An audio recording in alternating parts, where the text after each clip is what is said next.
quite fresh off the back of your big victory over Abner Mares. How do you reflect on that night? Yeah, no, it was a great night. We did what we had to do to get the win, and the fans loved it. It was a great performance, and I'm really glad that the fans loved it. That we always try to do, please the fans, and I'm just very happy and excited that the reaction from the other fans. Did you were you hurt at all by the criticism from your previous fights for some of the opponents? Did that get to you at any point? Yeah, no, the truth, yeah, I did, I don't know who likes to receive critics like from the fans and put cherries. Nobody likes us, but I said I'm gonna work hard and I'm gonna fight the better opponents and I'm gonna show them that I could fight the best and I could give them great fights, and that's what we did.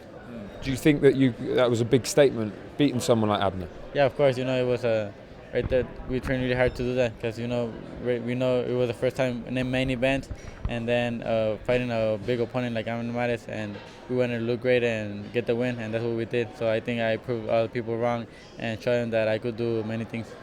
So what's next now for you? How long do you plan to stick around at the weight before moving up?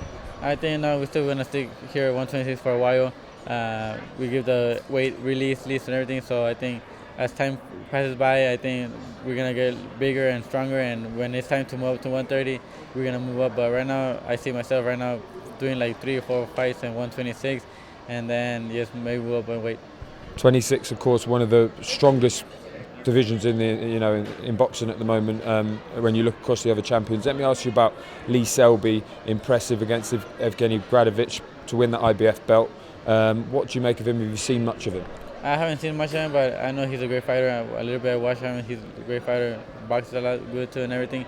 But those are the opponents we want to fight. So I'm really open to fighting him, Scott Quigg, Carl Frampton, whoever. I think Carl Frampton, he wants to move up in weight to 126. So I think and a fight against any of them, I'm open to them, and we're gonna talk to my team, and if they want it, we're gonna fight whoever from them. Do you think, obviously Lee Selby holds the belt at the moment, is he someone kind of on the radar because of that? Is that a champion that you want to dethrone? Yeah, of course, yeah. In unification, it would be great. I have the WBA, he has the IBF, so I think in unification it would be great, and to put another belt on my belt. Yeah. And like you say, Carl Frampton as well, look like he's going to be moving up. What have you made of him at super bantamweight, and do you think he's got the height to be a good featherweight?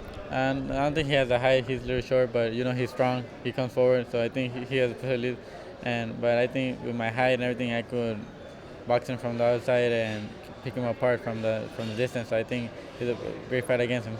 On the other hand, Lee Selby's a really big featherweight. He's massive at the weight, perhaps the biggest one. What would you have to do to kind of counter that? How would the game plan go for taking care of a bigger opponent? No, you have to be smart. You have to go out there, and if we feel him that he's stronger, we're gonna box him, move it out, not stay there and bang with him. But we could bang there with him, and we're not feeling him strong, we're gonna stay there. If not, we could box him. But my dad, he always gonna see the fighters, and he always has a plan how to fight those fighters.